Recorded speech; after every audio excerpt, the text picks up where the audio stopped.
Very naughty. Good morning. So I got a question for everyone, right? I mean, I put a video up, and there's a couple of videos up recently about filtering, and you know, in those couple of videos, you know, went over the speed limit a little bit, maybe across the white line, you know, something like that. I don't think that anything I did there was putting myself in danger at any time, okay, which is the reason that I ride like that. But my question is to you guys, especially the guys that kind of ride a lot. I mean, we're bikers. Do we have a single biker in the comments that abides by the law 100%? And I'm talking about never goes over the speed limit. I don't think we have a single person in the comments. And if you say yes, I'm interested. I'm really interested to how you manage to stay under the speed limit, and you manage to, you know, always put the law before your safety. I'm really interested. I know you can do both. Don't get me wrong. I know you can do both. But I'm interested because I mean, I went over the white line. Yeah, I know. I went over a white line in the centre of the road. I know it's, you know, you're not, by law, you can't do that. You're not allowed to do that, right? But you're not allowed to go over 30 mile an hour either. Thank you, mate. You saw me at last minute. You're not allowed to go over the speed limit. But I'm pretty sure every single one of us does. So we're in a situation now where we're saying, okay, well, what's the difference between going a few mile an hour over the speed limit? Let's say, for argument's sake, let's make it a bit of a bigger speed, right? Let's say 20%, because that's where most of the speed cameras kick in, right? Your 20 mile an hour, your 24 mile an hour speed cameras kick in. Your 30, between 36 and 39 is when the speed cameras kick in. They've got that little tolerance. I don't want to test it. I don't know what it is for sure. Don't take my word for it. But I know you're not going to get done for speeding doing 31 and a 30, right? So for argument's sake, let's say 20%. Now, most insurance companies, if you've got a tracker, because I've got a tracker in my daughter's car, and she's not allowed to go 30% over the speed limit. And if she does that 3 times, they will threaten to cancel the insurance. So, 20%, let's say. If you go 20% over the speed limit, who does not go 20% over the speed limit at any time? What are you doing, mate? Yeah, okay, fine. I mean, now, let's put it into perspective. 20% is 24 mile an hour in a 20, 36 in a 30. I mean, you know how to do maths, right? 48 in a 40. Mate, you almost smacked into the back of me there. Jesus.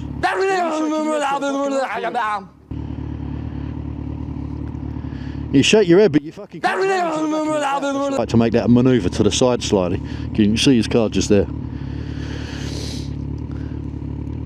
So this is what I'm saying. Look, there, I would have broken a law. I would have gone for a red light, right? But I should have put my safety first there and gone through it, because that van almost smacked into the back of me. If I didn't move to the side when I did, he would have hit the back of me. So things like that is what I'm saying. I want to be safe rather than legal, and that was a prime example. So, and the only reason I didn't go through the red light is because I'm recording, and I know you guys, you went for a red light, and I don't know why I'm letting the comments dictate the way that I ride and my safety, and I'm not going to do that anymore. So if you see me doing something illegal, I'm doing it for a reason. I'm doing it because it's safer for me, not because I want to be a rebel and break the law. I mean, sometimes, don't get me wrong, I want to break the law and be a rebel, but I want to do it safely. I want to do it safely. And, you know, I don't want to put myself in situations where it's dangerous for me to do something. So anyway, back to the question then. who doesn't break the law when they're riding? That's what I'm interested in knowing. Because there's, I mean, let's talk about ways to break the law. Speeding is, I'm sure every single person has gone over 20% of the speed limit at some point on their bike, I'm sure, right? I mean, I'm pretty much at almost 48 now and a 40, and everyone is doing, it's a 50, sorry. But let's see what this truck is doing. I'm gonna pace this truck. This truck's at 52, 53. I'm still getting people overtaking me. I have dropped down a bit, but bikes are usually, you can't maintain the same speed with bikes. I think it's dangerous to maintain the same speed with a motorcycle. And the reason I say that is because you need to make sure you're in the visibility of other cars, which means you can't be doing 50 if that car next to you is doing 50 and he is parallel to you. Unless you've got a really noisy bike, I mean, mine's a bit louder than normal, but he will not see you. If you're here, it's very rare that he will be able to see you. And especially in some of these vehicles now where you've got such big A pillars, you know, that they can't see. Is it A pillar or B pillar? I can't remember which one in the middle between the doors. I think it's it's a B pillar, isn't it? It's a B pillar. You know, such big B pillars that they can't actually see you. And I want to get over here, but this guy's coming up the inside of me. So I need to be a little bit assertive here. See, in that situation, yeah, I went over the speed limit, but I wanted to get myself, I didn't want to be stuck between that van and that Prius that was coming up the inside of me pretty quick. And yeah, I know you guys are going to say, well, you should have planned it earlier, and now I'm going to get in the right hand lane and I'm going to turn left, and you guys again going to say, what the hell are you doing, you're in the wrong lane. But it don't matter. We're bikers, we can get out of trouble a lot quicker than cars.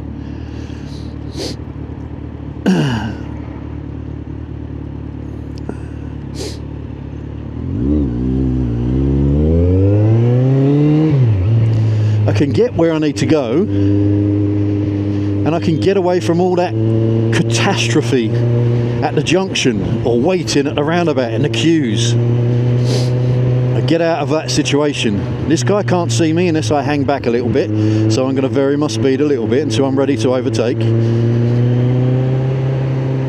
I think he did see me because he's actually pulled over a bit, and which is good. Always worth kind of trying to judge whether people can see you or not, I think, when you're riding. I mean, you always got to assume that they can't, but there's sometimes that you know they've seen you. Their road positioning tells you that they've seen you, and it also tells you a lot of the time that they're happy for you to, you know, filter rather than they don't want to block you off. And you can tell that a lot. But I'm not filtering here because it's 40 mile an hour and I'm doing 35, 36. And there is more risk, don't get me wrong, there is more risk with filtering than there is driving in single file. But sometimes that risk is worth it, as long as you can control that risk. It's the same with everything, right? Risk is great as long as you can control it, or as long as the reward's worth it. I mean, you put that into perspective. Robbing a bank, great reward, great risk. Is it worth it? No, because the probability is that you're going to get caught. This road, in the middle of this road, absolutely screwed. Like big chunks of it missing. The roads in this country are getting worse, I tell you, they really are.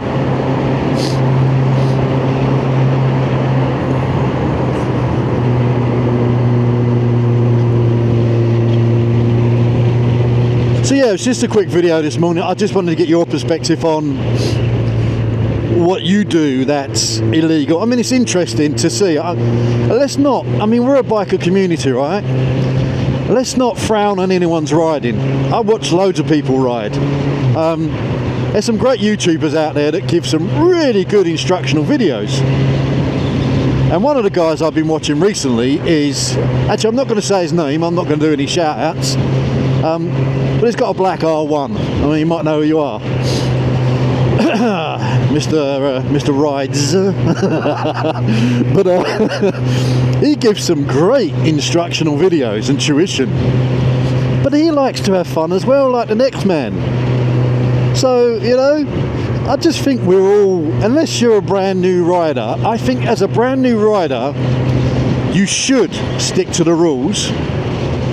You should learn the tricks of the road before you start to kind of push the boundaries a little bit. But I think as an experienced rider, the more experience you've got, the more you start pushing those boundaries. Or you could go in reverse. I mean, there's some people that could be like a member of an advanced motorcycle group that thrive on doing the right thing. And if they're doing YouTube content, they will try to do the right thing at all times because they want to be portrayed as not a law-abiding citizen, but their perspective as a good rider. But I think everyone rides differently, and I know some people ride a lot more aggressively and a lot wilder than some of the other people. I mean, there's a couple of people, there's another guy I watch who has a Ducati, and he goes out with a lot of his friends who have super sports bikes and hyper bikes in some circumstances. You know, he breaks every single law in the first 3 minutes of the video. But he rides his ride. That's how he wants to ride. So, I mean, the message is just let's just appreciate each other as fellow motorcyclists, and ride your own ride. I mean, it's always said, ride your own ride, all times. That said, time for me to ride my own ride a little bit.